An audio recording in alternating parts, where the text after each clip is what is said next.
എവിടെയാണ് നമ്മുടെ ബോധം ഇരിക്കുന്നത് എന്നതിനെ കുറിച്ച് പണ്ട് ആൾക്കാർക്ക് ഒരു ധാരണ ഉണ്ടായിരുന്നു. പണ്ടത്തെ യുദ്ധങ്ങളിലൊക്കെ ഹെറോഡോട്ടസ് പറയുന്നുണ്ട്, ഈ യുദ്ധങ്ങളിലൊക്കെ മരിച്ചു കഴിഞ്ഞിട്ട് ആൾക്കാരുടെ ഡെഡ് ബോഡീസ് അന്നത്തെ ഭിക്ഷുകരന്മാര് കളക്ട് ചെയ്തായിരുന്നു. കളക്ട് ചെയ്തിട്ട് അവര് നെഞ്ച് കീറിയിട്ട് ഹൃദയം പുറത്തെടുക്കും. ഹൃദയം പുറത്തെടുത്തിട്ട് ഈ ആളും ഈ ഹൃദയമായി എന്തെങ്കിലും ബന്ധമുണ്ടോ എന്ന് നോക്കും. അതായത് പ്രാചീന മനുഷ്യൻ ചിന്തിച്ചിരുന്നത് നമ്മളുടെ വിചാരങ്ങളുടെ കേന്ദ്രം ഹൃദയമാണ് എന്നാണ്. കാരണം അവന്റെ പ്രാഥമികമായ നിരീക്ഷണത്തിൽ പെട്ടെന്ന് നിങ്ങൾക്ക് ചിന്തകൾ ഉണ്ടാകുമ്പോൾ, വികാരങ്ങൾ ഉണ്ടാകുമ്പോൾ ഹൃദയമിടിപ്പ് കൂടുന്നു, എനിക്ക് നെഞ്ചിൽ ഒരു അരപ്പ് പോലെ തോന്നുന്നു എന്നൊക്കെ ഉള്ള ഒരു ധാരണ. അതൊരു പ്രാഥമികമായ തെറ്റായ നിരീക്ഷണത്തിൽ നിന്നാണ് ഹൃദയമാണ് ചിന്തകളുടെയും വികാരങ്ങളുടെയും വിചാരങ്ങളുടെയും കേന്ദ്രമെന്ന് ആദിമ മനുഷ്യൻ അല്ലെങ്കിൽ ഗോത്ര മനുഷ്യൻ കണ്ടെത്തിയത്. ഗോത്ര മനുഷ്യന്റെ ആ കണ്ടെത്തലിന്റെ ഫലമായിട്ടാണ് അന്നത്തെ ഭിക്ഷുകരന്മാര് ഈ ഹൃദയം ഓപ്പറേറ്റ് ചെയ്തെടുക്കുന്നത്. അപ്പൊ നമുക്ക് ഒരു ധൈര്യശാലിയുടെ ഹൃദയം അതിനെന്തുമാത്രം ചുവപ്പ് നിറം ഉണ്ടായിരിക്കും, അതെന്തുമാത്രം വലുതായിരിക്കും, അതിന്റെ രൂപം എന്തായിരിക്കും. ഇനി വേറെ ഒരു ഭീരു യുദ്ധത്തിൽ പരാജയപ്പെട്ട ഒരാളുടെ ഹൃദയം എടുക്കാം, എന്നിട്ട് പറയണം. അപ്പോ എന്നിട്ട് അവസാനം ഒരു കൺക്ലൂഷൻ എത്തുന്നു, ധൈര്യശാലിയുടെ ഹൃദയം ഇന്നതുപോലെയൊക്കെ ആയിരിക്കും, ഭീരുവിന്റെ ഹൃദയം ഇന്നതുപോലെയൊക്കെ ആയിരിക്കും, രോഗിയുടെ ഹൃദയം ഇന്നതുപോലെ ആയിരിക്കും, ദേഷ്യം വരുന്ന ആളുടെ ഹൃദയം വളരെ ചുവന്നു തുടുത്തിരിക്കും. ഇങ്ങനെയൊക്കെയുള്ള വളരെ രസകരമായിട്ടുള്ള നിഗമനങ്ങൾ അന്നത്തെ ഭിക്ഷുകരന്മാർ എത്തിച്ചേർന്നിട്ടുണ്ട്. കാരണം അടിസ്ഥാനപരമായി നമ്മൾ ചിന്തിച്ചത് തെറ്റായിട്ടാണ്. അതിന് കാരണം പലതാണ്. ഇപ്പോ നമ്മുടെ ഭാഷ എടുത്ത് നോക്കുകയാണെന്നുണ്ടെങ്കിൽ language is basically A cultural fossil. നമ്മളെ തെറ്റുകളും ശരികളും നമ്മുടെ ഭാഷയിൽ അടയാളപ്പെടുത്തിയിട്ടുണ്ട്. ഇപ്പോ ഹൃദയംഗമായ നന്ദി, എന്റെ ഹൃദയത്തിന്റെ ഉടമ ഹൃദയപൂർവ്വം സ്വാഗതം ചെയ്യുന്നു എന്നൊക്കെ നമ്മൾ എല്ലാ ഭാഷയിലും കാണാൻ പറ്റുന്നുണ്ട്. ഇതിന്റെ കാരണം ഹൃദയത്തിൽ നിന്നാണ് ചിന്തകളും വിചാരങ്ങളും വരുന്നു എന്ന് കരുതിയിരുന്ന ഒരു ജനതയാണ് ഇത്തരത്തിലുള്ള വാചകങ്ങൾ ഉണ്ടാക്കിയത്. നിങ്ങൾ ആരും പറയത്തില്ല എന്റെ മസ്തിഷ്കപരമായിട്ടുള്ള നന്ദി അറിയിക്കുന്നു എന്ന് പറയാറില്ല. പക്ഷേ എന്റെ ഹൃദയത്തിന്റെ ഉള്ളറകളിൽ നിന്ന് ഉള്ള വികാരം ഞാൻ ഹൃദയം തുറന്നു കാണിക്കുന്നു എന്നൊക്കെയാ പറയാ. നിനക്ക് ഹൃദയം ഇല്ലേടാ എന്നൊക്കെ ചോദിക്കാറുണ്ട്. പക്ഷെ actually we know that heart is just A pump. അതൊരു പമ്പ് മാത്രമാണ്. പക്ഷെ ഇതൊരു പമ്പാണ് എന്ന് തിരിച്ചറിയാൻ കഴിയാതിരുന്ന ഒരു ജനത. അതിന് ഏറ്റവും വലിയ രസം എന്ന് പറഞ്ഞാൽ ഈജിപ്ഷ്യൻ മമ്മീസ്. ഏതാണ്ട് 5000 വർഷത്തിന് മുമ്പൊക്കെ ഈജിപ്ഷ്യൻ രാജാക്കന്മാര് മമ്മികൾ ആക്കി അവരുടെ ശരീരം സൂക്ഷിക്കാനായിട്ട് കൽപ്പന കൊടുത്തപ്പോൾ അവർ പറഞ്ഞു, ശരീരത്തിൽ ചില ഭാഗങ്ങൾ അതിനകത്ത് ആവശ്യമില്ല എന്ന് പറഞ്ഞ് തുറന്നു കളഞ്ഞ ഭാഗങ്ങളിൽ ഏറ്റവും പ്രധാനപ്പെട്ട ഒന്ന് മസ്തിഷ്കമായിരുന്നു. എല്ലാ മമ്മികളിലും ഹൃദയമുണ്ട്, പക്ഷെ ഒരു മമ്മിക്കും ബ്രെയിൻ ഇല്ല. കാരണം ഈജിപ്ഷ്യൻ സിവിലൈസേഷൻ എന്ന് പറഞ്ഞാൽ അന്നത്തെ കാലഘട്ടത്തിലെ നാഗരികതയുടെ ഉന്നതിയാണ്. അത്രയും ചിന്താശേഷിയുള്ള ഒരു ജനത പോലും കരുതിയത് ബ്രെയിനും അയാൾ ആത്മാവുമായിട്ടോ ബോധവുമായിട്ടോ ചിന്തയുമായിട്ടോ യാതൊരു ബന്ധവുമില്ല, മറിച്ച് ഹൃദയത്തിലാണ് എല്ലാം നടക്കുന്നതെന്നുള്ളതാണ്.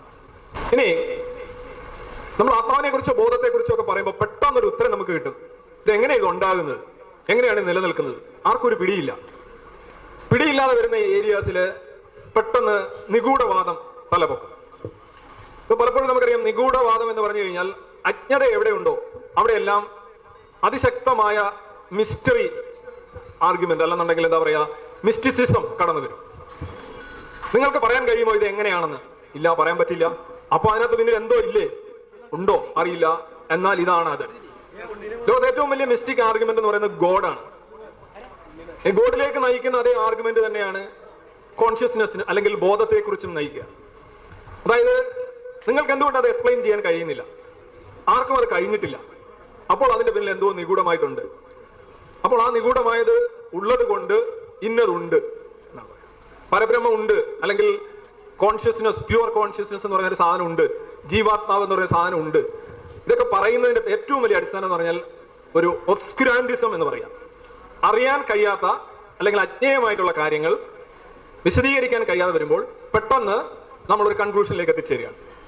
അതായത് നിങ്ങളൊരു കാട്ടിലൂടെ നടന്നു പോവുകയാണെങ്കിൽ നിങ്ങൾക്ക് വഴി അറിയില്ല എന്നുള്ള അവസ്ഥ വരികയാണെങ്കിൽ വഴി കണ്ടെത്തുക എന്ന് പറയുന്നത് അത് അല്പം ബുദ്ധിമുട്ടാണ്. അത് ശാസ്ത്രത്തിന്റെ രീതിയാണ്. നിഗമനങ്ങൾ ഉണ്ടാക്കി തെളിവുകളുടെ അടിസ്ഥാനത്തിൽ അന്വേഷണങ്ങൾ നടത്തി യഥാർത്ഥ വഴി കണ്ടെത്തുക എന്നുള്ളത് ശ്രമകരമായ ഒരു ജോലിയാണ്. അപ്പൊ വഴി കണ്ടെത്തുന്നത് വളരെ പ്രയാസകരമായതുകൊണ്ട് എപ്പോഴും നമ്മുടെ ബ്രെയിൻ ഒരു ഷോർട്ട് കട്ട് ഉണ്ടാക്കും. എന്താണ്? എളുപ്പ വഴികൾ, എളുപ്പമായിട്ടുള്ള വിശദീകരണങ്ങൾ.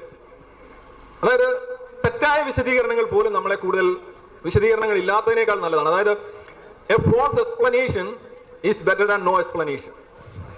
അപ്പൊ നമ്മൾ കാട്ടിൽ പോകുന്നു, വഴി അറിയില്ല, പെട്ടെന്ന് എന്ത് ചെയ്യാണ്, അടുത്ത് കാണുന്ന ഒരു കൊക്കയിലേക്ക് എടുത്തങ്ങ് ചാടുകയാണ്. അപ്പൊ പിന്നെ പഴി അന്വേഷിക്കേണ്ട കാര്യമില്ലല്ലോ.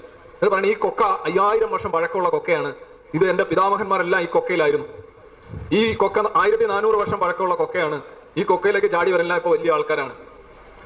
ഇതാണ് ഒരു മതാത്മകമായ വീക്ഷണം. പക്ഷെ ശാസ്ത്രത്തിന് അത് സ്വീകരിക്കാൻ സാധിക്കില്ല.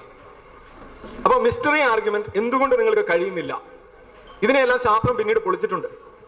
ഇപ്പോ പോസിറ്റിവിസത്തിന്റെ പിതാവായി അറിയപ്പെടുന്ന അഗസ്റ്റസ് കോംറ്റെ, അദ്ദേഹം ഒരിക്കൽ പറഞ്ഞു, you can never know what the stars are made of. നക്ഷത്രങ്ങൾ എങ്ങനെ ഉണ്ടാകുന്നു, എന്തുകൊണ്ട് ഉണ്ടാക്കിയിരിക്കുന്നു എന്ന് നിങ്ങൾക്ക് ഒരിക്കലും അറിയാൻ കഴിയില്ല എന്ന് 1850 മുന്നേ 1820-കളിലാണെന്ന് തോന്നുന്നു കോംറ്റെ പറയുകയുണ്ടായി. മനുഷ്യന്റെ അന്നത്തെ ചിന്താശേഷിയും അവന്റെ സാങ്കേതികതയും വെച്ചുകൊണ്ട് നക്ഷത്രം എന്താണെന്ന് പോലും പറയാൻ കഴിയില്ലായിരുന്നു. നക്ഷത്രങ്ങൾ യഥാർത്ഥത്തിൽ ജ്യോതിഷത്തിലെ ചില നായകന്മാരും ഉപനായകന്മാരും വില്ലന്മാരുമായിട്ട് നിലനിൽക്കുന്ന കാലഘട്ടമാണ്. പക്ഷേ കോംറ്റെ പറഞ്ഞ യു ക്യാൻ നെവർ നോ എന്ന് പറയുന്ന ഒരു യു കനോട്ട് നോ, ഇതൊരു പോസ്റ്റ് മോഡേൺ ആർഗ്യുമെന്റ് ആണ്. ഇന്ന് പോസ്റ്റ് മോഡേണിസ്റ്റുകളും ഇതേ കാര്യങ്ങൾ പറയാറുണ്ട്. നിങ്ങൾക്ക് അറിയാൻ കഴിയില്ല എന്ന് പറയുന്നത് മതാത്മകവും പിന്തിരിപ്പനുമായിട്ടുള്ള ഒരു നിലപാടാണ്. നിങ്ങൾ അറിയുന്നില്ല, യു ഡു നോട്ട് നോ എന്നാണ് പറയേണ്ടത്. യു കനോട്ട് നോ എന്ന് പറയുമ്പോൾ അതിനകത്ത് അർത്ഥമില്ല. അത് നിങ്ങളാരാണ് അങ്ങനെ തീരുമാനിക്കുക? നക്ഷത്രങ്ങൾ എന്തുകൊണ്ട് ഉണ്ടാക്കി എന്ന് കോംറ്റെ പറഞ്ഞത്, അറിയാൻ കഴിയില്ല എന്ന് കോംറ്റെ പറഞ്ഞത് 20-ാം നൂറ്റാണ്ടിന് മുന്നേ തന്നെ തിരുത്തപ്പെട്ടു. നമുക്കിപ്പോൾ അറിയാം എന്തെല്ലാം പദാർത്ഥങ്ങൾ കൊണ്ടാണ് ഒരു നക്ഷത്രം ഉണ്ടാകുന്നതെന്നും നമ്മൾ ഡോപ്ലർ ഷിഫ്റ്റുകളെ കുറിച്ച് പഠിക്കുന്നുണ്ട്. ഒരുപാട് കാര്യങ്ങൾ നമുക്കറിയാം. എന്താണ് കണ്ടന്റ് നമുക്ക് പറയാൻ കഴിയുന്നുണ്ട്. ഇതൊക്കെ വളരെ വ്യക്തമായിട്ട് നമ്മൾ ചെയ്ത കാര്യങ്ങളാണ്. പക്ഷെ ഒരു കാലഘട്ടത്തിലും മനുഷ്യൻ ശാസ്ത്രത്തിന് ഒരു അവസരം കൊടുക്കാറില്ല. മറിച്ച് ശാസ്ത്രത്തിന് ഇന്നത് എക്സ്പ്ലെയിൻ ചെയ്യാൻ കഴിയുന്നില്ല, അതുകൊണ്ട് ഞങ്ങൾ ഇതിലേക്ക് ചാടുന്നു എന്നുള്ള ഒരു രീതിയാണ് പലപ്പോഴും കാണുക.